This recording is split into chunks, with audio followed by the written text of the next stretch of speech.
Bab 2952 Yang King kembali setengah. Di mana leluhur kedua? Tanya Luye sambil mengatur napasnya. Setelah terjerumus ke dalam sungai waktu yang panjang ini, ia terpisah dari Yang King di bawah bimbingan menara waktu. Ini hal yang baik. Kalau tidak, menghadapi Yang King dalam kondisinya saat ini pasti akan sia-sia. Sembuhkan lukanya dulu, tunggu sampai lukamu membaik, baru cari dia.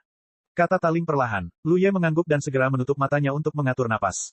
Waktu berlalu, dan sungai-sungai panjang itu berdeguk, terkadang tenang seperti cermin, terkadang bergelombang seperti laut. Saat ini, tak seorang pun akan mengganggu tempat seperti itu kecuali Yang King datang untuk mencarinya secara khusus.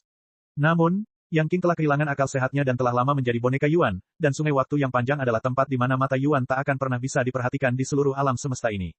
Tanpa perintah Yuan, Yang King hanya akan mengikuti nalurinya, dan ia takut ia sedang linglung di suatu tempat. Tidak sulit bagi Luye untuk pulih dari luka-lukanya, dan dengan latar belakangnya saat ini, itu tidak akan memakan waktu lama. Setelah setengah hari bekerja, ia merasa hampir selesai. Ia perlahan berdiri, lalu bergegas ke satu arah di bawah bimbingan roh menara. Tak lama kemudian, ia melihat sesosok berdiri di atas air yang bergelombang. Siapa lagi kalau bukan Yang King? Tempat yang baru saja ia perbaiki tidak jauh dari Yang King. Namun, karena kekacauan dan melimpahnya garis waktu, ia dan Yang King sulit mendeteksi keberadaan satu sama lain. Begitu Yang King ditemukan, Yang King langsung berbalik dan menatapnya. Bahkan dengan topeng yang menghalanginya, Luye masih bisa merasakan dinginnya mata Yuan yang tertutup.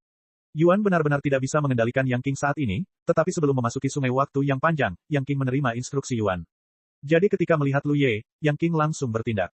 Perintah terakhir adalah instingnya saat ini. Mereka saling mendekat dengan cepat dan bertabrakan dalam sekejap mata. Seketika, Luye terkejut dan terpental mundur. Yang King mengejarnya dengan keras, sementara Luye memegang pisau untuk menghalanginya. Di permukaan sungai, dua sosok bertarung dan berjalan, menyebabkan sungai bergejolak tanpa henti. Taling, jelas tidak ada kekuatan Tao yang bebas di sini, mengapa kekuatan leluhur kedua tidak berkurang? Tanya Luye melalui transmisi suara. Ia berpikir bahwa dalam jangka panjang Hanoi, tidak ada kekuatan eksternal yang bisa dipinjam, dan kekuatan Yang King pasti akan menurun drastis, dan ia tidak akan membiarkannya melakukannya saat itu. Namun, segera setelah mereka bertarung, Luye menyadari bahwa situasinya salah dan kekuatan Yang King tidak menunjukkan tanda-tanda menurun. Selain itu, Luye dapat dengan jelas menyadari satu hal, yaitu, hanya dalam hal fondasinya sendiri dan jumlah kekuatan Tao yang dapat ia kendalikan, Yang King sebenarnya tidak sebaik dirinya saat ini. Setidaknya ada beberapa celah. Luye sekarang ditutupi oleh hampir 30.000 fondasi yang mengerikan, bahkan orang suci sejati sedikit lebih rendah. Namun dalam hal kekuatan, Yang King lebih kuat. Alasannya adalah kekuatan Yang King lebih berbahaya. Luye menduga bahwa ini terkait dengan ranah. Meskipun latar belakangnya kuat, itu hanyalah kombinasi dari Taoisme. Yang King adalah orang suci sejati. Celah di ranah tersebut menyebabkan kekuatan yang sama digunakan, dan pembunuhannya benar-benar berbeda. Orang suci sejati memiliki jejak asal-usul alam semesta di dalam tubuhnya. Dimanapun dia berada, dia dapat menggunakan kekuatan eksternal. Jawab Taling. Luye tiba-tiba menyadari. Usir dia, jangan melawannya dengan paksa. Perintah Taling. Luye melakukan apa yang dikatakannya. Meskipun kekuatannya bukan tandingan Yang King, menahannya saja bukanlah masalah besar. Di bawah bimbingan roh menara, ia dengan cepat memimpin Yang King melarikan diri ke satu arah di sungai waktu yang panjang. Sungai waktu yang panjang itu tak berujung, dan Luye tidak tahu harus kemana, tetapi rencana ini telah diputuskan oleh roh menara, jadi ia harus mengikuti arahannya saat ini. Saat ia bergerak maju, Luye telah sepenuhnya melihat kekuatan mengerikan Yang King. Leluhur generasi kedua dari klan naga ini sangat kuat dan juga ahli dalam mengatur waktu. Jika Luye tidak berlatih dengan cara ini, ia akan sangat sulit ditandingi. Namun, meskipun begitu, ia perlahan-lahan jatuh ke dalam posisi yang tidak menguntungkan. Taling, aku tidak bisa bertahan jika ada dupa lagi. Luye mengeluarkan suara saat ia melarikan diri. Pertarungan dengan Yang King hanya satu dupa. Dengan kata lain, dengan kekuatan Luye saat ini, jika ia bertemu lawan seperti Yang King, paling banyak dua dupa yang akan dihabiskan. Jika dia tidak menemukan cara untuk melarikan diri, dia mungkin terpaksa dibunuh. Abis, saat Taling berbicara, dia tiba-tiba terbang keluar dari dunia batin Luye dan terbang ke suatu arah. Suara itu sampai ke telinga Luye, tunggu. Luye tak bisa menahan diri untuk menggertakkan giginya ketika mendengar ini. Dia tidak tahu apa yang akan dilakukan Taling. Dia hanya mendengar Taling mengatakan bahwa ada jurus rahasia yang ditinggalkan oleh Yang King dalam jangka panjang yang dia tinggalkan saat itu, dan dia waspada terhadap situasi hari ini. Namun, apapun yang ingin dilakukan Taling, yang harus dilakukan Luye sekarang adalah menahan Yang King. Pertempuran di sini sangat sengit, dan di sisi lain, menara waktu terbang ke suatu lokasi. Dalam jangka panjang, Hanoi tampaknya tidak memiliki perbedaan di semua posisi, tetapi ada titik jangkar di sini, yang mirip dengan tempat yang telah diperbaiki Luye sebelumnya.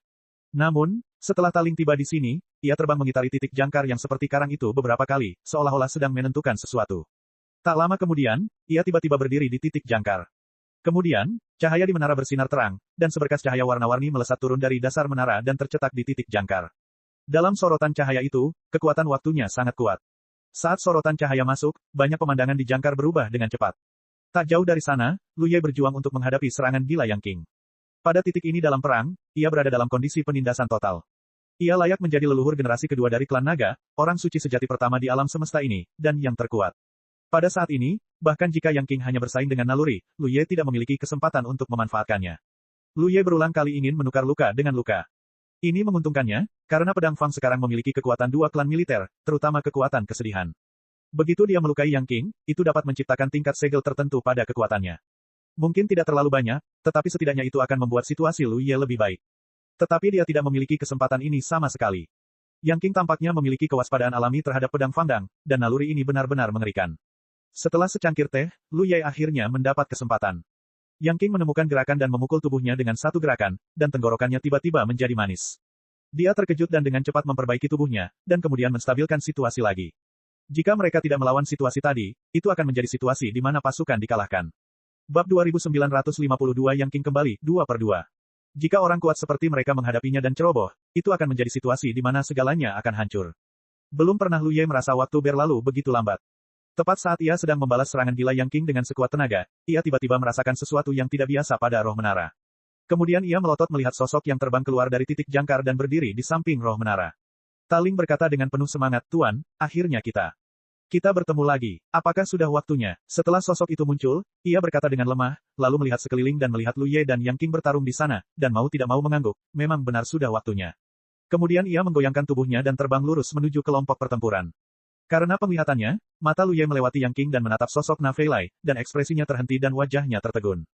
Tidak ada yang lain, hanya karena roh menara yang dipanggil dari titik jangkar, sosok yang terbang ke arahnya saat ini adalah Yang King. Hampir tidak ada perbedaan dengan Yang King dalam ingatannya. Namun, Lu Ye dapat melihat sekilas bahwa Yang King, yang berjalan keluar dari titik jangkar, bukanlah tubuh berdarah daging, sedikit mirip dengan tubuh jiwa, tetapi tidak persis sama. Untuk sesaat, Lu Ye tidak dapat melihat latar belakang Yang King yang kedua. Yang King, yang terbang ke arahnya, tampaknya memperhatikan tatapannya, menatapnya, dan mengangguk sedikit, "Terima kasih atas kerja kerasmu, sampai jumpa lagi." Dan saat dia mengatakan ini, atau dengan kata lain, saat dia muncul dari titik jangkar, Yi Sheng, yang sedang menekan Lu Ye, yang hanya memiliki kemampuan untuk melawan tetapi tidak memiliki kekuatan untuk melawan, tiba-tiba tampak menghadapi musuh yang hebat. Lu Ye jelas merasa bahwa serangan lawan telah melambat drastis. Pada saat ini, dia mengabaikan keberadaannya dan tiba-tiba berbalik menghadap Yang King. Bagaimana mungkin Lu Ye melewatkan kesempatan yang begitu baik? Segera, kekuatan tahu mendesaknya dan sebuah pisau yang ganas dihunus oleh Yi Sheng. Meskipun pedang ini gagal mematahkan kekuatan pelindung Yi Sheng, jarak yang begitu jauh masih membuat lawannya terhuyung.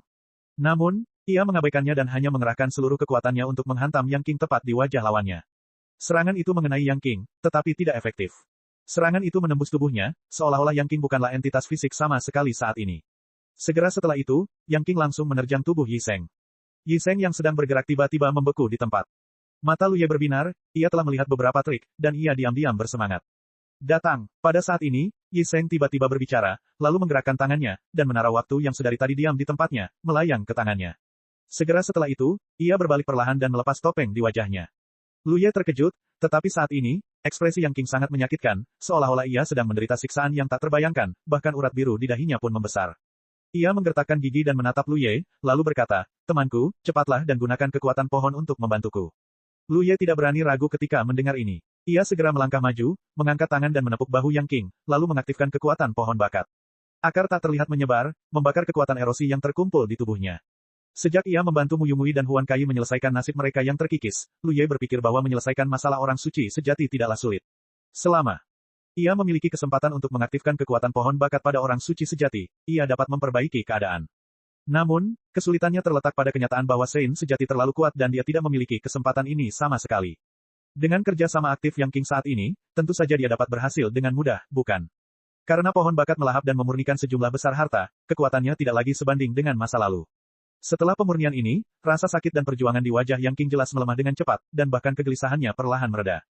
Lu Ye juga perlahan merasa lega. Bab 2953 waktu kembali setengah. Namun, Lu Ye dapat dengan jelas merasakan bahwa kekuatan pengikisan yang terakumulasi di tubuh Yang King sangat kuat. Bahkan dengan bantuan pohon bakat, tidak mudah untuk membakarnya sepenuhnya. Ia bahkan merasa bahwa hanya dengan mengandalkan pohon bakat, mustahil untuk membakar kekuatan yang membakar tubuh Yang King. Cukup, pada suatu saat, Yang King tiba-tiba berbicara. Lu Ye berhenti di saat yang tepat dan menahan kegembiraannya. Baru pada saat inilah ia sempat mengepalkan tinjunya dan menyapa, Lu Ye telah bertemu leluhur kedua. Sejak di Jiushu, ia telah menerima kebaikan Yang Qing, tetapi itu seharusnya hanya klon dari leluhur kedua, jadi dewa asli leluhur kedua belum pernah melihat Lu Ye. Namun ini tidak menghalangi Lu Ye untuk bersyukur, karena warisan pohon Tao dapat muncul di Jiushu. Dari akarnya, itu diambil oleh Yang Qing, jika tidak, bagaimana mungkin warisan seperti itu muncul di langit berbintang? Dapat dikatakan bahwa tanpa Yang Qing, tidak akan ada Lu Ye hari ini. Yang Qing melirik Lu Ye dan mengangguk pelan, nanti saja kubicarakan. Aku akan selesaikan masalahku sendiri dulu, sahabatku. Setelah mengatakan ini, ia tiba-tiba tenggelam ke dalam sungai waktu yang panjang. Lu Yeyun mengamatinya dan melihat sesosok bayangan samar duduk di sungai waktu yang panjang, dengan kekuatan beruntun yang melonjak membasuh sosok itu dengan liar. Namun, sosok itu bagaikan batu karang di lautan, tak tergoyahkan. Dan seiring kekuatan beruntun itu berkibar, beberapa perubahan luar biasa dan tak terlukiskan tampaknya terjadi pada sosok itu. Setelah mencari beberapa saat, Lu Ye berpikir sejenak, terbang ke titik jangkar di sampingnya, dan menetap. Saat ini, ia tidak tahu apa yang dikatakan Taling sebelumnya, apa trik rahasia yang ditinggalkan Yang Qing di sini. Itu jelas merupakan sebuah pemikiran ilahi atau sesuatu yang serupa dalam dirinya saat ini, dan ia sedang mendapatkan kembali kendali atas dirinya sendiri. Jika berhasil, krisis ini akan teratasi di masa depan. Dilihat dari situasi saat ini, kemungkinan kegagalannya tidak tinggi. Tiba-tiba aku tersadar, tak heran Taling berkata sebelumnya bahwa ia harus berurusan dengan Yang Qing terlebih dahulu, daripada membunuh Yang Qing. Ada perbedaan di antara keduanya. Orang suci sejati, hanya orang suci sejati yang bisa membunuh, karena setiap orang suci sejati memiliki jejak asal-usul alam semesta di dalam tubuhnya. Asal-usul itu abadi, sehebat apapun orang suci sejati, ia takkan pernah mati. Oleh karena itu, sekuat apapun fondasi Lu Ye, mustahil baginya untuk benar-benar membunuh orang suci sejati manapun. Ia hanya bisa menggunakan trik rahasia yang ditinggalkan Yang Qing tahun itu untuk menghadapinya. Situasinya akan menjadi jelas. Yang Qing adalah orang suci sejati pertama di alam semesta dan yang terkuat. Dengan bergabungnya Yang Qing sekarang, tentu saja akan ada peluang untuk membunuh orang suci sejati lainnya. Sebelum Yang Qing jatuh ke alam sumber, ia memiliki rencana saat ini. Ia sengaja meninggalkan menara waktu di sungai waktu yang panjang, hanya untuk hari ini. Taling tahu rencana Yang Qing, tetapi ia terus bersembunyi karena waktunya tidak tepat. Jika ingin menyingkirkan Yang Qing, prasyarat terpenting adalah memiliki orang kuat yang dapat menandinginya. Sama seperti tadi, jika Lu Ye tidak mampu bertahan di bawah serangan ganas Yang Qing, Taling tidak akan punya waktu untuk memanggil bayangan Yang Qing dari titik jangkar, dan tidak akan ada kemajuan selanjutnya. Justru karena latar belakang Lu Ye telah meroket dan ia memiliki modal untuk bersaing ketat dengan Yang Qing, rencana yang dirumuskan puluhan ribu tahun yang lalu ini terlaksana. Di Hanoi, Lu Ye duduk dan menunggu sambil memurnikan ikan untuk mengisi kembali konsumsinya sendiri. Pada saat yang sama, kami memberitahu banyak Semi Santo yang sedang menderita dan menunggu kabar di dunia batin. Belum lagi si Sengya dan yang lainnya sangat gembira, para Semi Santo klan naga pun sangat gembira. Itulah leluhur kedua klan naga. Ini adalah komunikasi dengan para Semi Santo suku naga. Lu Ye tiba-tiba merasa hatinya tergerak. Ia melihat ke depan dan melihat pusaran air bergolak dalam urutan panjang di Hanoi. Kemudian, sosok Yang Qing perlahan melayang keluar dari pusaran itu. Dibandingkan sebelumnya, kondisi Yang Qing jauh lebih baik dan ia tampak jauh lebih jernih. Namun, yang mengejutkan Lu Ye adalah aura Yang Qing tampak lebih lemah dari sebelumnya. Apakah leluhur kedua terluka? Tanya Lu Ye cepat. Yang Qing menghampirinya, menggelengkan kepalanya sedikit, dan berkata, bukan karena ia terluka, tetapi karena kekuatannya yang lemah. Lu Ye bingung, mengapa demikian? Yang Qing adalah seorang santo sejati. Ia memiliki jejak asal-usul alam semesta di tubuhnya, yang berkaitan erat dengan alam semesta, jadi jika tidak ada dampak khusus, seharusnya tidak ada perubahan kekuatan. Terlebih lagi, ketika Lu Ye bertanding dengannya, ia tidak melukai orang ini. Yang Qing tersenyum dan tiba-tiba menunjuk jangkar di bawah tubuhnya, kau seharusnya tahu bagaimana jangkar itu terbentuk, kan? Lu Ye memandang menara waktu yang melayang di sampingnya, dan mengangguk kecil, roh menara memberitahuku bahwa itu adalah jejak yang tertinggal di sungai waktu yang panjang ketika sesuatu yang cukup besar untuk memengaruhi alam semesta terjadi. Yang Qing berkata, ya, hanya ketika sesuatu yang besar dan dapat memengaruhi seluruh alam semesta terjadi, titik jangkar yang sesuai akan meninggalkan jejaknya di sungai waktu yang panjang, sehingga setiap jalan orang suci sejati untuk menjadi orang suci akan memiliki titik jangkar. Lu Ye berpikir sejenak dan tiba-tiba berkata, titik jangkar di mana leluhur kedua muncul tadi adalah tanda orang suci yang ia sucikan saat itu. Benar, ketika ia menjadi orang suci, aku meninggalkan pikiran ilahi di titik jangkar itu untuk menunggu hari ini. Jadi aku bisa mendapatkan kembali kendali atas tubuh ini. Ini wajar, pikiran ilahi Yang Qing sendiri tentu saja dapat mengendalikan tubuhnya sendiri. Tapi masalahnya juga ada di sini. Yang Qing menjelaskan perlahan, pikiran ilahiku tertinggal ketika aku menjadi orang suci. Dianggap bahwa sebelum kecerdasan spiritualku benar-benar musnah. Bertahun-tahun telah berlalu, tetapi tubuh fisik terus berkembang. Oleh karena itu, pikiran ilahi itu tidak lagi cocok dengan tubuh fisikku saat ini. Seperti tutup panci kecil yang tidak dapat menutupi panci besar. Penggabungan paksa tidak hanya tidak dapat mengerahkan kekuatan tubuh fisik, tetapi juga akan merusak pikiran ilahi. Lu Ye Ningsu mengangguk, dan ia mengerti apa yang dikatakan Yang Qing. Jadi aku harus kembali ke masa ketika aku menjadi orang suci, agar pikiran dan tubuh ilahi dapat menyatu sempurna. Mendengar ini, Lu Ye tiba-tiba menyadari, pengikisan sungai waktu yang panjang tadi adalah penelusuran kembali waktu.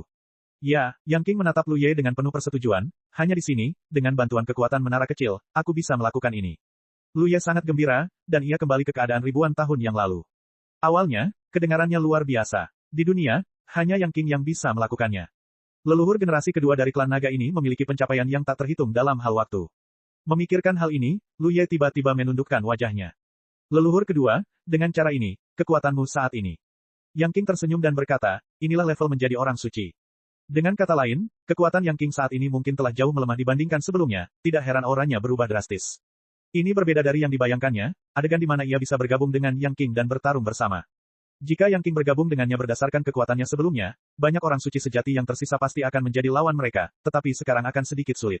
Namun, Lu Ye segera bersorak karena situasi saat ini tidak terlalu baik sebelumnya. Dia bertarung sendirian sebelumnya, dan sulit untuk mengandalkannya, tetapi sekarang dia memiliki leluhur kedua, dan dia hanya setingkat menjadi orang suci. Bab 2953 waktu kembali, 2/2. Ia masih seorang Santo sejati, setidaknya ia memenuhi syarat untuk membunuh Santo sejati lainnya. Jangan khawatir, seolah melihat apa yang dipikirkan Lu Ye, Yang King tersenyum tipis, kita akan punya penolong. Lu Ye tak kuasa menahan diri untuk tidak tergerak, siapa? Yang King perlahan melontarkan dua kata. Lu Ye awalnya tampak bingung, lalu tiba-tiba tersadar.